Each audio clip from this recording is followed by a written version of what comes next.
Politics பேசுறான். Politics NEET விவகாரம் காலங்கடந்தாவது தமிழ்நாட்டில் தமிழ் மக்கள் மத்தியில் தமிழ்நாடு முழுமையும் நீட்டுக்கு எதிரான ஒரு மனநிலை இருப்பது போன்ற ஒரு ஃபீல் உணர முடியுது மீடியாக்கள்ல.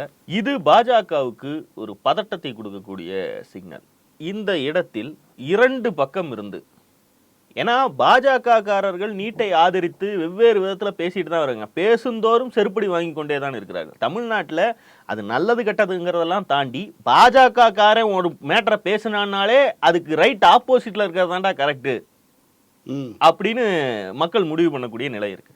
ஸோ இந்த இடத்தில் இரண்டு புரோக்கர்கள் இறக்கப்படுகிறார்கள். சீமான் நீட்டுக்கு எதிராக ஒரு பேட்டி, இன்னொரு பக்கம் சவுக்கு சங்கர் ஊர் மேய்ஞ்சிட்டு வந்ததுக்கு பிறகு முதல் பேட்டி நீட்டை பற்றி. இரண்டிலும் தொனிப்பது ஒரே குரல். டாக்டர் படிப்பு மட்டும்தான் இருக்கா?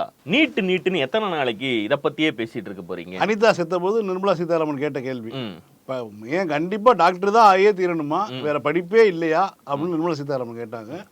அதேதான் இவங்க நீ கேட்குறாங்க. பாஜக பல முறை கேட்டும் தமிழ் மக்கள் மத்தியில பாஜக கேட்குதுனாலே அது தவறாகத்தான் இருக்கும்னு அவங்க ஒரு முன்குறிப்பித்தோட தான் அணுகிறாங்க. அது உண்மையும் கூட. இந்த குரலை வேறு யாரை வைத்து இந்த மக்கள் மத்தியில் பதிப்பது அப்படின்னு அவங்களுக்கு ஒரு அஜெண்டா வருது. அதை இவர்கள் ரெண்டு பேரும் செயல்படுத்துறாங்க. நம்ம பொதுவா ரொம்ப நாள் ஆச்சு சீமானை தினசரி வைத்து அடிக்க வேண்டிய தேவையோ இந்த புரோக்கரை தினசரி வைத்து அடிக்க வேண்டிய தேவையோ கிடையாது. பேசுவதற்கு 1000 அரசியல் விஷயங்கள் இருக்கு. இவர்களை அடித்ததற்கான காரணம், இப்போது அடிப்பதற்கான காரணம் என்னன்னா, இவர்களுடைய மோடஸ் ஆப்பராண்டி அம்பலப்படுத்தப்பட வேண்டும். இவர்களை ஒழிக்கவோ இது பண்ணவோலாம் முடியாது. இவர்கள் என்ன செய்கிறார்கள், இவர்களுடைய செயல் திட்டம் என்ன, இந்த நாயினுடைய குடுமி ஏன் ஆடுகிறது, இதன் காது ஏன் ஆடுகிறது, இதன் ஆடுவதற்கு பின்னாடி இருக்கக்கூடிய காரணத்தை காட்டுனோம்னாலே புரிஞ்சுக்கலாம். தமிழ் பிரைடு, இன உணர்வு, சிறுபான்மையினர் பாதுகாப்பு, இந்த மாதிரி விஷயங்களால திமுகவுக்கு போகக்கூடிய ஓட்டு சதவீதத்தை பிரிப்பதுதான் சமீப காலங்கள்ல நேரடியாக சீமானுக்கு கொடுக்கப்படக்கூடிய அஜெண்டா. இதை வேலை செய்வதற்கு தான் அவன் பாடுபடுறான். இது நடக்கலைன்னு தான் அவன் கதறான். 5000 ஓட்டு எனக்கு போட்டிருக்க கூடாதா? இது தமிழ்நாட்டில் எத்தனையோ அரசியல்வாதிகள் பேச கேட்டிருக்கோம். யாராவது எனக்கு ஒரு 5000 ரூபா கொடுக்க கூடாதாங்கிற மாதிரி ஈரோடு பை எலெக்ஷன் எனக்கு ஒரு 5000 ஓட்டு போட்டிருக்க கூடாதான்னு கேட்கறான். சாத்தானின் பிள்ளைகள்னு ஏன்டா சொன்னேன்னு கேட்டதுக்கு எனக்கு ஓட்டு போடலைங்க அதனால சொன்னேன்னு சொல்றேன். இதுதானே சிம்பிள். அதனுடைய அர்த்தம் தானே. அப்போ இவனுடைய பதட்டத்துக்கான காரணம், சரி 5000 ஓட்டை நீ போட்டிருந்தா என்ன பண்ணிருப்ப, ஜெயிச்சிருப்பியான்னு கேட்டா இல்ல, நான் ஜெயிச்சிருக்க மாட்டேன். எங்க சித்தப்பா ஜெயிச்சிருப்பாருல, எடப்பாடி ஜெயிச்சிருப்பாரு. இன்னொன்னு என்னன்னா, நான் கூட நின்னேன் இல்லைன்னு கேட்கிறேன். சிஏ போராட்டத்தில் நின்னேன், அங்க நின்னேன், இங்க நின்னேன்னு சொல்றான். அது ஒரு அரசியல்வாதியினுடைய முற்போக்கு அரசியல் பேசக்கூடியவர்கள் எல்லோரும் தான் நின்னாங்க. இன்னைக்கு பேசக்கூடிய இடதுசாரியில் நிக்கலையா இல்ல வேற யாரும் நிக்கலையா, எல்லாரும் தான் பாஜக எதிர்க்கக்கூடிய எல்லோரும் தான் இந்த இதில் நின்னாங்க. இன்னொரு பக்கம் பாத்தீங்கன்னா, புரோக்கர் 2019 வரைக்கும் அவன் ஒரு கிரெடிபிலிட்டியை வளர்த்தி வச்சிருந்தான். அதாவது சிஸ்டத்துக்கு எதிரான, அதிகாரத்துக்கு எதிரான ஒரு புலனாய்வு புளுத்தி, அதிகாரத்தில் யார் இருந்தாலுமே நான் கேள்வி கேட்கக்கூடியவன் அப்படிங்கிற மாதிரியான ஒரு இமேஜை வளர்த்தி வச்சிருந்தான். பல்வேறு பெரியாரிஸ்டுகள், திராவிட இயக்க ஆதரவாளர்கள் கூட அவனை அந்த இடத்துல வச்சு அவனை ஒரு ஜேர்னலிஸ்ட், தோழர்ங்கிற வார்த்தை மாதிரி இங்கு வன்புணரப்பட்ட வார்த்தை தமிழ்ல கிடையவே கிடையாது. அப்படி கூப்பிட்டுக்கிட்டு தெரிஞ்சாங்க. 2020-21 திமுக ஆட்சிக்கு வரக்கூடிய அந்த சமயத்துல கரெக்டா தன்னுடைய துணிகளை அவுத்து போட்டு அம்மனமாகிறார். ஏன் அதிமுக தான் இந்த மாதிரி அரசியல் வேலைகளில் மிகச்சிறந்த பே மாஸ்டர் தமிழ்நாட்டில். பாஜகவை விட சிறந்த பே மாஸ்டர் யாருன்னா அதிமுக. அதிமுகவுக்காக இந்த வேலையை அதிமுக எதிர்கட்சியாக இருக்கும்போது செய்தால்தான் அந்த சொகுசை அனுபவிக்க முடியும், அந்த பணத்தை வாங்க முடியும். கரெக்டா அந்த சமயத்தில் தான் அம்மனமாகி நிற்கிறான். அந்த கிரெடிபிலிட்டியை உதிர்த்து விட்டு அதிமுகவுக்கு புரோக்கர் வேலை செய்வதற்கு இறங்குகிறான். இவர்களை அம்பலப்படுத்துவதற்கு உண்டான எல்லா வாய்ப்புகளையும் நாம பயன்படுத்திக்கணும். இவனுடைய வேலை திட்டம் இதுதான்னு வெளியே தெரிஞ்சு போயிருச்சுனாலே அததான் இவனுக்கு தண்டனையா நினைப்பானுங்க. இவனுங்களை திட்டுறதையோ இவனுங்களை பிடிச்சி அடிச்சுக்கிட்டே இருக்கிறதோ அப்பதான் வரும். அது புரிஞ்சு இப்ப மீன் கொடுக்காத மீன் பிடிக்க கத்து கொடுங்கிற மாதிரி இவர்களுடைய மோடஸ் ஆப்பராண்டி ஓப்பன் ஆயிடுச்சுன்னா, இவன் செயல்படக்கூடிய இந்த ஸ்டெப்புக்கு இவன் இந்த டான்ஸை போடுவாங்கிறத நீங்க ஒரு 4 தடவை காட்டிட்டீங்கன்னா 5வது தடவையிலிருந்து ரொம்ப எளிய மனிதர்களே கூட இவனுங்களுடைய நோக்கங்களை புரிஞ்சுக்குவாங்க. இல்லை, மாணவர்கள் நீட்டுக்கு எழுதி தோல்வியுற்ற மாணவர் ஒருத்தர் இறக்குறாரு, அவங்க அப்பா இறந்து போறாருன்னா சாகட்டுமே அப்படிங்கிறாங்க. இந்த தற்கொலை செய்து கொள்ளும் மாணவர்கள் தற்கொலை செய்து கொள்ளட்டும் என்கிறேன். அப்படிதாங்க சொல்லுவேன். ஒன்றும் பண்ண முடியாது. அருள்மொழி டாக்டரா இல்லாதனால இன்னைக்கு வாழலையே அந்த ஊரில். தற்கொலை பற்றி ஒரு செய்தித்தாள வந்துச்சுனாலே தற்கொலை எண்ணம் தூண்டுனா இதை கான்டாக்ட் பண்ணுங்கலாம் போட்டிருக்காங்க இல்லையா? அழுத்தம்லாம் இருக்கும், பியர் ப்ரெஷர் இருக்கும். சின்ன பசங்க இருக்கட்டுங்க. சின்ன பசங்களாம் என்ன 3rd ஸ்டாண்டர்ட் படிக்கிற பையனா 2nd ஸ்டாண்டர்டா சொல்லுங்க. இதுக்கு நீங்கள் மற்றவர்களை எல்லாம் குறை சொல்வதை விட திமுக தானே அதிகம் குறை சொல்லணும். பிஜேபி தானே குறை சொல்லணும். இந்த தற்கொலை பண்ணிக்கிறது, இந்த ரம்மியில் போய் தற்கொலை பண்ணிக்கிறது, நீட்டுக்கு தற்கொலை பண்ணிக்கிறதெல்லாம் ஃபஸ்ட்டு பேசுறதே தவிர்க்கணும்னு நான் நினைக்கிறேன். என்னங்க இவ்வளோ அவேர்னஸ் இருக்குது, மொபைல் ஃபோனை வச்சு நோண்டிட்டு இருக்க தெரியுதுல, பேசுங்க. யார்ட்டையாவது ரம்மியில் போய் சூதாடி துட்டை விடுவாங்க, போய் சூசைட் பண்ணிக்குவாங்களாம். மற்ற மாநிலத்திலலாம் இல்லை, சூசைட் பண்ணிட்டு இருக்காங்க. ஈரக்கொலையில் துளியூண்டு ஈரம் கூட கிடையாது. ஒருத்தன் பேசுகிற மாதிரி பேசுனா அவர் பொது வெளியில் அப்படி ஒருத்தன் பேச முடியுமா? ஒருத்தன் செத்து போயிட்டான்னா தப்பான முடிவு, முட்டாள்தனமான முடிவு, தற்கொலைக்கு கூடாது, இது போன 1000 விஷயங்களை பேசலாம். தமிழ்நாட்டில் ரம்மி விளையாடி பேராசையால கடன் வாங்கி ரம்மி விளையாடி செத்தவர்கள் மீது கூட அரசியல் தலைவர்களோடுங்க எளிய மனிதர்கள் கூட இந்த பேசுவதற்கு தயங்கக்கூடிய ஒரு சூழல் இருக்கு. நம்ம பேசுனது இல்ல, யாருமே எனக்கு தெரிஞ்சு ரம்மி விளையாடி செத்தவன் தானே இவெல்லாம் செத்து தொலையிட்டோம் அப்படின்னு சொல்லுவதில்லை. ஏன்னா செத்து போயிட்டான் அவன். அந்த வார்த்தையை சொல்லுவதற்கான உரிமையோ இது தார்மீக இதோ அறமோ நமக்கு கிடையாது. ஆனால் இவன் அவர் ஃபெயில் ஆகின பசங்க கிடையாது, பாஸ் ஆகிற பசங்க. அவனுக்கு கவர்மெண்ட் காலேஜ்ல தன்னுடைய வசதி குறைவால பிரைவேட் காலேஜுடைய ஃபீஸை கூட கட்ட முடியாது. கிடைச்சா கவர்மெண்ட் காலேஜில் தான் நான் படிக்க முடியும், அவ்வளோக்கான வசதி தான் என்கிட்ட இருக்கு. ஒருவேளை நீட் இல்லை, பழைய மாதிரி +2 எக்ஸாம் முடிவுகளை வச்சே கொடுத்துருந்தா நான் அழகா ஒரு கவர்மெண்ட் காலேஜில் 15,000 16,000 ஃபீஸ் கட்டி படிச்சிருக்க முடியுங்கிற அந்த நம்பிக்கை சிதைஞ்சிருச்சுன்னு தான் அவன் சூசைட் பண்ணிக்கிறான். அவன் தோல்வி அடைஞ்சு நீ கிராக் பண்ணு, உனக்கு படிக்க வைக்கலையா, உனக்கு இடம் இல்லையா, அது இல்லையா, அது அப்படி இல்லை. இல்லை, போன வருஷம் 440 மார்க் வாங்கினவனுக்கு சீட்டு கிடைச்சது. இந்த வருஷம் 600க்கு மேலே தான் கிடைக்குது, 540க்கு மேலே தான் கிடைக்குதுங்கும் போது இந்த வருஷம் 440 வாங்கினவனுடைய மனநிலை என்ன ஆகுங்கிறத புரிஞ்சுக்கணுமா இல்லையா? இன்னைக்கு ஒரு பத்திரிகையில் பார்த்தேன், கெமிஸ்ட்ரியில் பயாலஜியை தவிர மற்ற 2 பாடங்களில் 0க்கும் குறைவான மதிப்பெண்கள், -1 -2, அதாவது தப்பா ஆன்சர் போட்டாங்க. அப்படி வாங்கியவர்களுக்கு சீட்டு கிடைச்சிருக்கு. ஏன்னா பயாலஜியில் நல்ல மார்க் எடுத்துருப்பான். 0 கூட இல்லைன்னு மைனஸ்ல வாங்குறவனுக்கு சீட்டு கிடைக்குது, 400-450 மதிப்பெண் எடுக்கிறவனுக்கு சீட்டு கிடைக்கல. சீட்டு கிடைக்கலங்கிறத விட அவனால அந்த பணம் கொடுத்து அந்த சீட்டை இது பண்ண முடியலன்னு இந்த காரணத்துக்காக சாகுறான். அவன் சாகுறான்னா அவனுக்கு ஆப்ஷன் இல்லை. அவனுக்கு ஒரு 4-5 வருடம் அவனை பெற்றோர்களும் அதுக்கு தயார்படுத்தியிருக்காங்க. அவனுக்கும் ஒரு கனவு இருந்திருக்கு. அந்த துறையின் மீது ஏன் கனவு இருக்குன்னு நீ கேள்வி கேட்க முடியாது. டாக்டர் மட்டும்தான் படிப்பா, சீமானும் கேட்கிறான், இந்த புரோக்கரும் கேட்கிறான். இவனுங்களுக்கு அதை கேட்பதற்கு இவன் பொறுக்கி நாய்க்கு பிரார்த்தல் பண்ணி, ஊடக பிரார்த்தல் பண்ணி சம்பாதிக்கிறீங்க. அப்பயும் செத்து போயினா அப்பயும் வேலை உனக்கு கிடைச்சிச்சு, இல்லாட்டினா நீ ரோட்ல சல்லி நாயை சுத்தி இருப்ப. நீ உங்க ஒப்பன் வேலை கிடைச்சனாலதான் இன்னைக்கு சஸ்பெண்டர் புளுத்தின்னு போட்டு உட்காந்துருக்க. இவனுங்களுக்கு இதையெல்லாம் சொல்ல வேண்டிய தேவையே இல்லைங்க, இதெல்லாம் அவனுடைய பர்சனல். ஆனா அடுத்தவனுடைய வாழ்க்கையை இந்த மாதிரி எடுத்து போட்டு பேசுறதுக்கு இவனுங்களுக்கு வாய் வருதுன்னா இவனுங்களை அதே மொழியில திருப்பி திட்ட ஏன் கூடாதுங்கிறதான கேள்வி. இவனுங்க கொஞ்சம் கூட இதே இல்லாமல் உனக்கே அந்த படிப்பு தான் படிக்கணுமா அப்படின்னு வெக்கம் இல்லாம கேட்கிறார்கள். இதுக்கு பின்னாடி ஒரே ஒரு அரசியல் தாங்க இருக்கு. தமிழ்நாட்டில் இன்றைக்கும் பாஜக அதிமுக கூட்டணிக்கு 30% வாக்கு விழுது. கடைசி தேர்தல் வரைக்கும் வாக்கு விழுது. 30% வாக்கு விழுகிறது என்றால் குறைந்தபட்சம் அந்த 30% மக்களாவது நீட்டுக்கு ஆதரவு மனநிலையில் தமிழ்நாட்டில் இருக்க வேண்டுமே. ஆனால் ஊடகங்களில் பார்ப்பது, சமூகத்தில் நாம் அப்சர்வ் பண்ணுவது அப்படி இல்லை. தமிழ்நாடு மொத்தமும் நீட்டுக்கு எதிரான ஒரு நிலைப்பாட்டில் இருக்கிறது. அதை யார் சாதித்து கொடுக்கிறீர்கள், திமுகவா அதிமுகவா, எப்ப அது கிடைக்கும், இந்த மோட்ல தான் இருக்காங்களே தவிர நீட் வேண்டாம் என்கிறதுல எல்லாரும் உறுதியா இருக்காங்க. இது பாஜகவுக்கு உள்ளபடியே மிகப்பெரிய பதட்டத்தையும் எரிச்சலையும் ஏற்படுத்துகிறது. ஒரு மேட்டர், நமக்கு ஓட்டு போடுற கட்சி இருக்கு, 30% அதிமுக வாக்களிக்கக்கூடியவங்க இருக்கான். ஆனால் அதிமுகவுடைய தலைமையே ஒரு பெயரளவுக்காவது அதை எதிர்க்க வேண்டிய பிரஷர் அந்த தலைமைக்கு ஏன் வருது?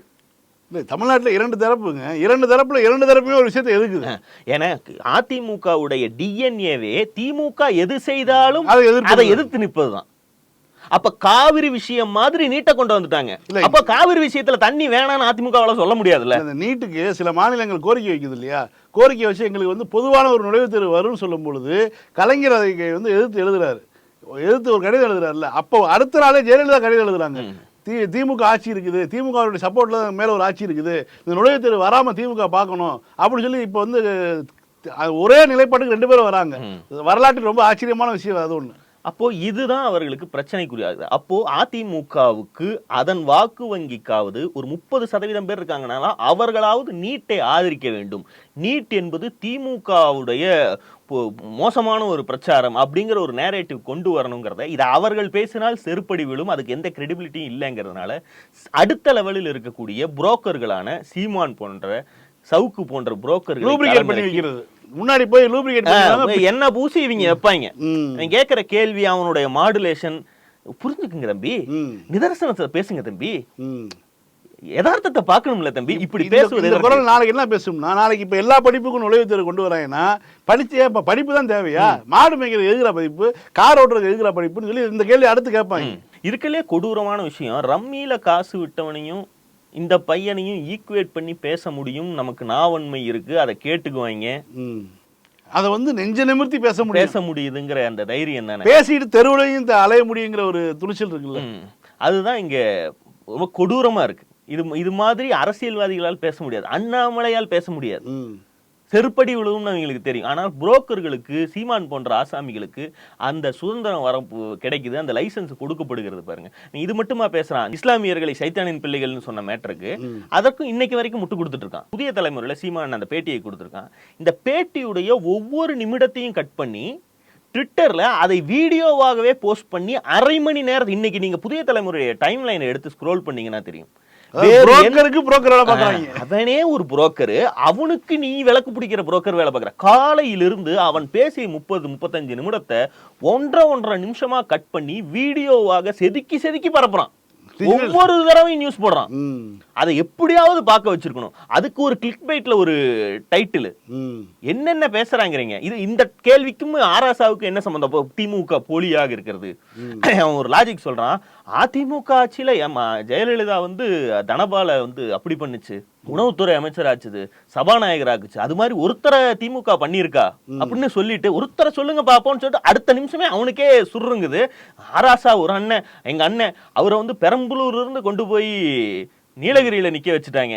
ஜெயலலிதா அம்மையார் கொண்டு தலித்தலில் மலையை பொது தொகுதியில திருச்சியில் நிறுத்தி பாராளுமன்ற உறுப்பினராக்குனாங்கல்ல. ஒரு தாழ்த்தப்பட்ட ஒருத்தரை ஐயா தனபால தூக்கி உணவுத்துறை அமைச்சரா போட்டு திருப்பி சபை நாயகரா போட்டு, உன்னை மதிக்கலையா, நான் உட்பட நீ வரும்போது எந்திரிக்கிற உயரத்தில் உன்னை உட்கார வைக்கணும் உட்கார வச்சாங்கல்ல, அந்த மாதிரி ஒன்றை திமுக செஞ்சிருக்குன்னு சொல்லு. எங்க அண்ணன் ஆராசாவை பெரம்பலூர்ல அவர் சொந்த தொகுதி, அது பொது தொகுதி ஆயிடுச்சுன்னா பரவாயில்ல ராஜா, நீ அந்த பொது தொகுதியிலே நில்லுன்னு தானே சொல்லியிருக்கணும். ஏன்னா அண்ணன் ஆராஜா நின்னா அது பொது தொகுதி ஆயிடுச்சு ஓட்டு போடக்கூடாதுன்னு போயிடுவாங்களா? எதுக்கு இங்கிருந்து நீலகிரி கூட்டி போறீங்க? ஜெயலலிதா ராசிபுரத்துல இருந்து எதுக்கு கொண்டு வந்து அவனாசி தொகுதியில தனபால் நிக்க வச்சது? அது எவ்வளவு ஒரு திருட்டுத்தனம் இருக்குது பாருங்க. அதாவது ஒரு தொகுதி பொது தொகுதியாக ஏன் ஆகிறது, தனித்தொகுதியாக ஏன் ஆகிறதுனா, ஒரு இடத்தில் மக்கள் தொகை அடிப்படையில் எஸ்சிக்களுடைய பர்சன்டேஜ்னு ஒண்ணு இருக்கு. ஆமா, அது அதிகமா இருந்துச்சுன்னா அது தனித்தொகுதியாக. அப்ப அந்த அதுவே மாறி போகுது. தொகுதி மறுசீரமைப்பில் அந்த பழைய தொகுதியில் இருந்தக்கூடிய தலித்துகள் வாழ்ந்த அந்த ஹேபிடேட் எல்லாம் பக்கத்து தொகுதிக்கு மாறி போகுது. அதனால அவர்களுடைய எண்ணிக்கை பலம் குறையுது. இதையெல்லாம் வச்சுதான் தனித்தொகுதியா புது தொகுதியான்னு மறுசீரமைப்பு செய்கிறார். அப்படி ஒண்ணு மாறும்போது இயல்பாக எங்க அதிகமாக இருக்கிறதோ வேறொரு வாய்ப்பு எங்க, அது அவருடைய உரிமை. இல்ல இன்னொன்னு, ஒரு பட்டியலின மக்கள் அதிகமாக இருக்கக்கூடிய ஒரு பகுதியை தான் தனித்தொகுதி அறிவிக்கிறாங்க. தனித்தொகுதியில வந்து பட்டியலின கேண்டிடேட் தான் போட்டியிட முடியும். அங்க சிறப்பான ஒரு ஆளை வந்து போட்டியிட வைத்தால்தான் நல்ல ஒரு கேண்டிடேட், அதாவது ஒரு நல்ல ஒரு விஷயங்களை கொண்டு போய் சேர்க்க முடியும். ஆராசா மாதிரி ஒரு ஆட்களை கொண்டு போய் நீலகிரி தொகுதியில் விட்டாதான் வந்து அங்க இருக்கக்கூடிய பட்டியலின மக்களுக்கு ஒரு விடுதல் வரும். இன்னொரு சிம்பிளான லாஜிக், ராசிபுரத்திலிருந்து அவினாசி தொகுதிக்கு தனபாலை மாற்றியதற்கான காரணம் 2 இடத்திலும் அருந்ததியர் ஓட்டுகள் அதிகம் இருக்குங்கிறது. ஆமா, ஆராசா சார்ந்த சமூகத்தின் வாக்குகள் பெரம்பலூர் அரியலூர்ல இருக்கலாம், நீலகிரி தொகுதியில அவங்க கம்யூனிட்டி எவ்வளவு இருக்காங்க. அப்போ அங்க இருக்கக்கூடிய தலித்துகள் யார்? அங்க அது சம்பந்தமே இல்லாம கொண்டு போய் நிறுத்தப்படுறது. அங்க பழங்குடியினரும் அருந்ததியினர் இருக்காங்க. இதுல என்ன லாஜிக் இருக்கு? வந்துட்டு எதையாவது பேசணுமேனு பேசுறதானே தவிர இதுல எந்த அர்த்தம்? 2வது, அது அவர்களுடைய உரிமை. அதாவது மக்கள் மத்தியில ஓட்டு வாங்குவதற்கு சாதி எண்ணிக்கை பலத்தை எல்லாம் கணக்குல பார்க்க வேண்டியிருக்கு. ஏன்னா திருமாவளவனை எளிதாக அங்க வெல்ல வைப்பதற்கு எவ்வளவு பாடுபட வேண்டி இருக்கிறது. அங்க இருக்கக்கூடிய சாதி இந்துக்களிடம் எதிர்த்தரப்பினர் என்னென்ன கதைகளை பரப்புறாங்க, இத்தனையும் தாண்டி தான் வெற்றி பெற வேண்டியிருக்கு. இதே ஆராசா கட்சிக்குள் தனக்கான இடத்தை இது பண்ணும்போது, கட்சியுடைய தலைமையில் ஒரு தலித் துணை பொதுச் செயலாளருக்கான இடம் இருந்தாலும் அதை அவர் பொதுவில் இருந்து வர்றாரு. அது அவர்களுடைய உரிமை. அதை கேள்வி கேட்பதற்கு அப்ப இவன் நான் பண்றேன் இல்லைன்னா நீ பைத்தியம், நீ புரோக்கர், நீ வந்து ஜெயிக்கிறதுக்கா ஓட்டு பிரிக்கிறதுக்காக எலெக்ஷனுக்கு நிக்கிறவன், புரோக்கர் காசு வாங்குறதுக்கா நிக்கிற. நீ உன்னையும் அவங்களையும் எப்படி இது பண்ண முடியும்? நீ இது பண்ணணும்னா அதிமுகவையும் திமுகவையும் ஒப்பிட்டு பேசணும். அந்த ரெண்டு கட்சியில ஒண்ணுதான் ஜெயிக்குது. அந்த ரெண்டும் எப்படி ஆட்களை நிறுத்துதுன்னு நீ பேசுனீன்னா அர்த்தம் உண்டு. நீ ஆள் போட்டு பாயிங்களை எங்கெங்கெல்லாம் போடணும், பிஜேபி நிக்கிற இடத்துல எல்லாம் பாயிங்களை போட்டு முஸ்லீம் ஓட்டை பிரிச்சு அது மூலமா பொறுக்கி திங்கணும்னு கட்சி நடத்திட்டு இருக்க. உன்னை கொண்டு வந்து எங்க நேரடியா திமுகவோட ஒப்பிட்டு பேசுறது? இந்த ரெண்டுலயும் எதிரில உட்கார்ந்து இருக்கவனுங்களுடைய ரியாக்ஷனுக்கு தான் பேரு முன்னாடி நகரும். முன்னாடி நகர்ற வேகம் பத்தாதுன்னு சொல்லி பின்னாடி இருந்து ஒரு இது வச்சிருப்பாங்க, அதை வச்சு இப்படி தள்ளி தள்ளி கொடுப்பாங்க. இன்னும் நான் ஒரு ஆபாசமான உதாரணம் சொல்லிடுவேன், பீப் போட வேணாமேங்கிறாங்க, தேர் உதாரணத்துக்கு வரேன். இந்த வேலையை தான் இவனுங்க ரெண்டு பேரும் பண்றாங்க. இதுல ஒருத்தன் இருக்கா பாத்தீங்களா, இந்த புதிய தலைமுறையில் இருக்கவன் எப்பேற்பட்ட காமெடி சீமான் சொன்னாலும் சிரிக்காம உட்கார்ந்து கேட்டுட்டு இருக்கக்கூடிய திறமை இருக்கு. இவங்க ரெண்டு பேரும் கொடுக்கறதும் அவனுங்க அடிக்கிறதும். அதுல இந்த சவுக்கு சங்கரை பேட்டி எடுத்தவர் வந்து அவர் வந்து கிட்டத்தட்ட ஒரு குணச்சித்திர நடிகராகவே மாறிட்டாரு. என்னங்க என்ன இருந்தாலும் இப்படி பாவம் இல்லையா, பாவம் இல்லையா பேண்ட் போட்டிருக்கியான்னு தான் கேட்க தோணுது. கோவப்பட்டு அதே யோசிக்கிறான் புரோக்கர், இதுக்கு திமுகவை தானே அதிகமா திட்டணும், நீட்டை கண்டிப்பாக எழுதியே தீர வேண்டும்னு விளக்கு கொடுக்காமல் வைத்திருப்பது பாஜகவான், திமுகவை தானே அப்படி பார்த்தாலும் அதிகமா திட்டணும்னா இவன் வந்து ஸ்கிரிப்டை மறந்துட்டான் போல் இருக்கு. இல்லைங்க பாஜகவை தானே அதிகமா திட்டணும்னு இவன் யோசிக்கிறான். என்ன காசு கீசு வாங்கிட்டானா, என்ன நம்ம சொன்னதுக்கு எதிரா பேசுறானே, நீ ஒரு செகண்ட் பாஸ் கொடுக்குறான், சொல்லி கொடுத்த மாதிரி கேள்வி கேள்றான்னு. அதுக்கப்புறம் இல்ல நம்ம நிதர்சனத்தை பேசுவோம் அப்படின்ட்டு சுத்தி எடப்பாடி பழனிசாமி பேட்டியே கொடுத்தாரு, நீட்டெல்லாம் எழுதி தான் வந்துருச்சு, வேற வழி இல்லை. இந்த மாதிரி நம்ப வைத்து கழுத்து இருக்கக்கூடிய சொந்த சகோதரனுக்கே துரோகம் இழைக்கக்கூடிய புரோக்கர்கள் வரலாறு நெடுக இருந்து கொண்டே தான் இருப்பார்கள். இந்த புரோக்கர் பொழப்பெல்லாம் இன்னைக்கு ஊருக்கே நாறுது. இவனுங்க அம்பலப்படுவதற்கான வாய்ப்புகளைத்தான் நம்ம வந்து முழுமையாக பயன்படுத்தி கொள்ளணும். யோசிச்சு பார்த்தா இந்த மேட்டர்ல நீங்க தனியா சொல்லி எல்லாம் கொடுக்க தேவையில்லை. 6 அறிவு இருக்கக்கூடிய எவனுக்குமே தெரியும், ஏன்டா ரம்மி விளாண்டு சாகிறவனையும் படிச்ச டாக்டர் கனவு செஞ்சு போன பையன் சாகிறதையும் ஒண்ணுன்னு வச்சு பேசுறியே, நீ எல்லாம் சோறு தான் திங்கறியாங்கிறது ரொம்ப சாதாரணமான எளிய பாமர மனிதன் கூட கேட்டுருவான். இன்னைக்கு சீமானுடைய எச்சப்பொறுக்கித்தனத்தை எல்லாம் அமீர் வாயாலேயே வெளியே எடுத்து இந்த முக்தார் வந்து காரி துப்ப வச்சுட்டார். இது சங்கிகளின் குரல். அவருதான் அண்ணன் அண்ணன்னு உருகிட்டு இருப்பாரு அமீர். இப்ப சாத்தானின் பிள்ளைகள்னு சொல்றாரு, என்ன அர்த்தம், நீங்க இப்ப என்ன சொல்றீங்கன்னு கேட்டா, ஆமா இது RSSின் குரல் தான், வந்து ஒன்றும் பண்ண முடியாது, இதை வந்து அவங்க சொல்ல முடியாத சாத்தானின் பிள்ளைகள் முஸ்லீம்கள்னு அவர்களால் சொல்ல முடியாது, மதக்கலவரம் வந்துடும், ஆட்சி அதிகாரத்தில் இருக்காங்க, அம்பலப்பட்டு போயிடுவாங்கங்கிறனால இப்போ புரோக்கர்களை வைத்து சொல்லுகிறாருன்னு அவரே வெளிப்படையாக சொல்றார். இவர் தான் அண்ணன் சொல்லிட்டு இருக்காரு. அமீர் வாயாலேயே காரி துப்பக்கூடிய நிலைமை வந்திருக்கிறது, மக்களே புரோக்கரை வந்து காரி துப்பக்கூடிய நிலைமை வந்திருக்கிறது. இந்த அம்பலப்படுத்தும் முறைதான் இவர்களுக்கு மரண தண்டனை. மாறாக இவர்களை திட்டுவதோ அல்ல திட்ட திண்டுக்கள்னு இவனுங்க அதை வச்சு இவனுங்களுக்கு அது அட்டென்ஷன் மாதிரி தான், அது அவனுக்கு சோறு மாதிரி. எத்தனை பேர் அதிகமாக திட்டுகிறார்களோ அத்தனை புதிய வட்டத்துக்கு நம் பேர் போய் சேருகிறது. அப்படித்தான் அவனுங்க பாக்குறானுங்க. மாறாக இவர்கள் அம்பலப்படுத்தப்படுவதுதான் ஆல்ரெடி தெரிஞ்ச ஆட்களுக்கு இவனை பிராடுக, இவர்கள் புரோக்கர்கள், எதையும் செய்யக்கூடியவர்கள், பச்சை புள்ள கழுத்தை திருவி போட்டு கூட சம்பாதிப்பதற்கு இவர்கள் தயங்காதவர்கள் அப்படிங்கிறது வெளியே வரும். அது மட்டும்தான் வந்து தீர்வை நோக்கி கூட்டி செல்லக்கூடிய பணி. தமிழ்நாடு நவுன்னு ஒரு சேனல்ல திமுக பொதுச் செயலாளர் துரைமுருகனை ஒரு இன்டர்வியூ எடுக்கிறாங்க. இன்னும் அந்த இன்டர்வியூ கூட முழுமையாக ரிலீஸே ஆகல. அதுல ஒரு ப்ரோமோ கட் பண்ணியிருக்காங்க. அவருடைய வயது என்ன, அவருக்கு சினிமா நடிகர்னு தெரிஞ்சா அவர் நேரடியாக நட்பு பாராட்டி பழகி எம்ஜிஆர் தான் இருக்கும். அவர்கிட்ட போய் ஒவ்வொரு ஆட்களை பிரபலமானவர்களை பத்தி, விஜயை பத்தி, இப்படி சீமானை பத்தி அப்படிலாம் கேட்கறாங்கன்னு வைங்களேன். அப்ப அஜித்துடைய பற்றி கேட்கும்போது ஒரு கட்டு, அவர் வந்து தலையா, அஜித்னா தலையா அப்படின்னு கேட்கிறார். இதில் என்ன அவரை அவமானப்படுத்துவதற்கோ அப்படியெல்லாம் ஒண்ணுமே இல்லை. அவருடைய வயது என்ன, அவருக்கு கண்டிப்பா அவர் ஆசையா கேட்கிறார், ஓ தலையா அப்படின்னு கேட்கிறார். இந்த முழு வீடியோவில் அவர் தலையாங்கிறத கட் பண்ணிட்டு அஜித் யாருன்னு திமுக பொதுச் செயலாளர் கேட்ட மாதிரி அந்த வீடியோவை வெட்டி, நாம் தமிழர், ஊடகபராத்தல் கும்பர், சவுக்கு மற்றும் கூட இருக்கும் ஐட்டங்கள் அத்தனை பேரும் சேர்ந்து இன்றைக்கு முழுக்க ஐயோ அம்மா கொள்றாங்க அப்படின்னு கலைஞரை வசைபாடுவதற்கு, திமுகவை வசைபாடுவதற்கு அஜித் ஃபேன்ஸ் அப்படிங்கிற பெரிய கூட்டம் அந்த வேஷம் போட்டுக்கிட்டு முதல்ல அஜித் பேரை வச்சுக்கிட்டு இவங்களே ஒரு 10 பேர் திட்டுறது. அப்போ நிஜமான அஜித் ஃபேன்ஸ் அப்ப 10 பேர் திட்டுறாங்க, நாமளும் போய் திட்டுவோன்னு அது ஒரு மாப் மென்டாலிட்டியா மாறி ட்ரிகர் பண்ணி இப்படி இதை இன்றைக்கு ஒரு வேலையா எடுத்து பண்ணிருக்காங்க. அஜித் விஜய் படங்கள் எல்லாம் பாத்திருக்கீங்களா சார்? அஜித் தலை சார்.